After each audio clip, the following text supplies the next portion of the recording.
શિયાળાની શરૂઆત થઈ ચૂકી છે અને બજારમાં સરસ મજાના આમળા મળતા થઈ ચૂક્યા છે। તો આમળા કેન્ડી બનાવીશું આપણે। એકદમ સરસ મજાની બજારમાં મળે છે તેવી જ, જે દેખાવમાં એકદમ બજાર જેવી જ મળે છે, બને છે। જુઓ, એટલી સરસ બજાર જેવી દેખાવમાં બને છે અને ખાવામાં પણ એકદમ અંદરથી જ્યુસી બનતી હોય છે। જુઓ, એકદમ છે ને જ્યુસી, બજાર જેવી જ। હેલો ફ્રેન્ડ્સ, તો આજે હું તમારી સાથે શેર કરીશ આમળા કેન્ડીની રેસીપી, જે ગોળ અને ખાંડ વગર બને છે, તે છતાંય બને છે એકદમ બજાર જેવી જ દેખાવમાં પણ અને ખાવામાં પણ। અને જો તમને આ મારો વિડીયો પસંદ પડે તો લાઈક, કોમેન્ટ અને સબસ્ક્રાઇબ જરૂરથી કરી દેજો અને બેલ આઇકન જરૂરથી પ્રેસ કરજો, જેથી કરીને મારી આવનારી દરેક રેસીપીની નોટિફિકેશન તમને મળતી રહે। તો ચાલો જલ્દીથી બનાવી દઈએ આપણે આમળા કેન્ડી। તો આમળા કેન્ડી બનાવવા માટે મેં અહીં પારસ આમળા લીધા છે। આ આમળાને મેં 1 કલાક પહેલાં પાણીમાં પલાળી રાખ્યા હતા અને ત્યારબાદ સરસ મજાના ધોઈને આવી રીતે કોરા કરી લીધા છે। આ વજનમાં 1 કિલો આમળા છે। તમે આમળા, જો તમને પારસ આમળા ન મળે તો સાદા આમળા લઈ શકો છો, પણ તમે ધ્યાન રાખજો કે એ મોટી સાઇઝના આમળા હોય। મોટી સાઇઝના આમળાથી કેન્ડી સરસ બનતી હોય છે। તો આપણે અહીં આમળાને બાફવાના નથી પાણીમાં, પણ સ્ટીમ કરવાના છે। તેટલા માટે માપ મુજબનું મોટા વાસણમાં પાણી લીધું છે અને તેની ઉપર આવી રીતે કાણાવાળી પ્લેટ ઢાંકી દીધી છે અને આવી રીતે એક એક કરીને આપણે આમળાને ગોઠવી લઈશું, જેથી કરીને દરેક આમળા પર સ્ટીમ પહોંચી શકે। તો અહીં આપણે બધા આમળાને આવી રીતે પ્લેટ પર ગોઠવી દીધા છે અને હવે આપણે આમળા સરસ રીતે બફાઈને તેના માટે આવી રીતે એક ઢાંકણ ઢાંકી લઈશું, જેથી કરીને આમળા પર બધી વરાળ લાગી શકે। તો અહીં આપણે ખાંડ વગરની, એટલે કે ગોળ વગરની, એટલે કે કેવી રીતે બનાવવાની છે આમળા કેન્ડી, તો અહીંયા મેં પીળી સાકર લીધી છે। આ વજનમાં 1 કિલો પીળી સાકર છે। આ પીળી સાકર તમને કરિયાણાની દુકાન પર કોઈપણ જગ્યાએ મળી જશે। તો આપણે 1 કિલો આમળાની સામે 600 ગ્રામ પીળી સાકર લેવાની છે। આ પીળી સાકર ખૂબ જ સ્વાસ્થ્યવર્ધક છે, તો આપણે આ પીળી સાકરનો ઉપયોગ આમળા કેન્ડી બનાવવા માટે કરવાનો છે। તો આ પીળી સાકરને આપણે મોટા મોટા ગાંગડા છે તેને નાની નાની સાઇઝમાં કૂટી લેવાની છે। તો વેલણની મદદથી આસાનીથી આવી રીતે તૂટી શકે છે। જુઓ, હું તમને બતાવું છું તેમ। તો આવી રીતે આપણે મોટી મોટી સાઇઝની પીળી સાકરને આવી રીતે ટુકડા કરી લેવાના છે અને જુઓ, અહીં 5 થી 7 મિનિટ બાદ આપણા આમળા કંઈક આવા અલગ થઈ ચૂક્યા છે। થોડો કલર બદલાઈ ચૂક્યો છે, મીન્સ કે બફાવાની શરૂઆત થઈ ગઈ છે। અને ફરીથી આપણે ચેક કરીએ ને, એટલે કે બીજી 5 મિનિટ બાદ, એટલે કે ટોટલ 12 થી 13 મિનિટની અંદર આપણા આમળા સરસ મજાના આવા, દેખો, કલર આખો ચેન્જ થઈ ગયો છે, એટલે કે સરસ મજાના સ્ટીમ થઈ ચૂક્યા છે। તો આપણે ચેક કરી લઈશું। તો આમળા આપણા સરસ મજાના સ્ટીમ થયા છે, તેની સૌથી પહેલી નિશાની છે કે તેની તિરાડો જુઓ, જેટલી પણ કળીઓ હોય છે આમળાની તે ખીલી ઉઠી છે, એટલે કે આવી રીતે તિરાડ પડી ગઈ છે આમળાની વચ્ચે।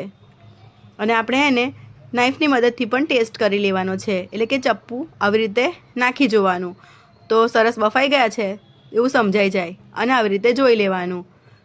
તો બસ, આપણે હવે બધા આમળાને એક પ્લેટમાં કાઢી લઈશું।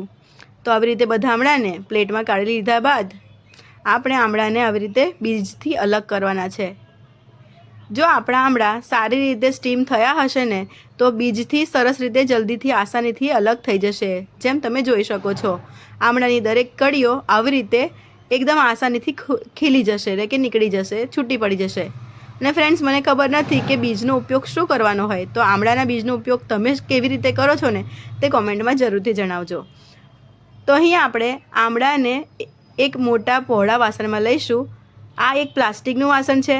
આમળાની કેન્ડી બનાવતી વખતે એ વાતનું ધ્યાન રાખવું કે વાસણ પ્લાસ્ટિકનું લેવું કાં તો પછી કાચનું લેવું, પણ તાંબા, પિત્તળ કે સ્ટીલનું વાસણ નહીં લેવું। તો અહીંયા આપણી આમળાની બધી જે કળીઓ ખોલી હતી તે ગરમ છે, એટલે આપણે 5 થી 10 મિનિટ માટે આવી રીતે જ ઠંડી થવા દઈશું। તો ત્યાં સુધી હું તમને બતાવું છું કે આપણે પીળી સાકરનો પાવડર કેવી રીતે કરવો। તો પીળી સાકરને આપણે જે દરદરી કૂટી હતી ને, તેને મિક્સરમાં એક વખત પીસીને અલગ કરી લેવાની અને ત્યારબાદ ફરીથી પાવડર બનાવવા માટે ફરીથી પીસવાની। તો આવો પાવડર ફોર્મ તૈયાર થતો હોય છે ને એકદમ બુરું ખાંડ જેવી જ દેખાય છે ને, તો પીળી સાકર પણ આવી રીતે પાવડર ફોર્મમાં બની જતી હોય છે. અને ત્યાં સુધીમાં હવે આપણા આમળા પણ ઠંડા થઈ ચૂક્યા છે. તો આપણે આ આમળાની ઉપર જે આપણે પાવડર રેડી કર્યો છે ને, તે બધો જ આમળાની ઉપર નાખી દેવાનો છે. અને એ વાતનું ધ્યાન રાખવાનું છે કે આપણે પાવડરને નાખ્યા બાદ ખાલી આમળાની ઉપર સ્પ્રેડ કરવાનો છે, ઉપર નીચે નથી કરવાનું. હું તમને બતાવું તેમ જુઓ, ખાલી આવી રીતે આમળાની ઉપર ફેલાવી દેવાનો છે, ઉપર નીચે નથી બિલકુલ કરવાનું. અને હવે એમાં હું એક મોટા લીંબુનો રસ એડ કરી રહી છું. જો તમારી પાસે નાના લીંબુ હોય ને તો 2 લીંબુનો રસ લેવો. આ લીંબુનો રસ એ કામ કરે છે કે આપણે આમળામાં જે કલર અમુક લોકોને સારો નથી આવતો ને બજાર જેવો, તે આ લીંબુના રસના લીધે આવે છે. અને જુઓ, લીંબુનો રસ નાખ્યા પછી પણ આપણે ખાલી આવી રીતે મિક્સ કરવાનું છે, ઉપર નીચે નથી કરવાનું. તો હવે આપણે આમળાને 2 કલાક બાદ ચેક કરીશું કે આપણું આ જે પાવડર નાખ્યો છે પીળી સાકરનો, તે ઓગળી ગયો છે કે નહીં. તો અહીંયા આપણે 2 કલાક બાદ ચેક કરીશું ને, તો જુઓ આપણો બધો જ પાવડર ઓગળી ગયો છે, ચાસણી બની ગયો છે પીળી સાકરનો પાવડર. અને આવી રીતે આપણે મિક્સ કરી લઈશું. જુઓ, થઈ ગયો છે ને એકદમ મેલ્ટ. તો બસ હવે આપણે ઢાંકી દઈશું અને ફરીથી 8 કલાક બાદ ચેક કરીશું. તો 8 કલાક બાદ ચેક કરીશું ને, તો જુઓ આમળા બધા ચાસણી પી ચૂક્યા છે, દેખાય જ છે. સોક કરી લીધી છે ચાસણીને, અને ઉપર થોડા થોડા ફ્લોટ થવા આવ્યા છે. અને આ છે બીજા દિવસનો વિડીયો. પૂરી બે દિવસ અને 2 રાત આપણા આમળા આવી રીતે ચાસણીમાં રહ્યા છે. તો જુઓ કેટલા સરસ મજાના બધા આમળા ઉપર ફ્લોટ થઈ ગયા છે, ચાસણીની ઉપર. ચાસણી નીચે છે અને આમળા ઉપર. આ નિશાની છે કે આપણા આમળા સરસ મજાના એવા ચાસણીથી સોક થઈ ચૂક્યા છે, ચાસણીને પી ચૂક્યા છે. તો બસ આપણા આમળા આવી રીતે તૈયાર થઈ ચૂક્યા છે.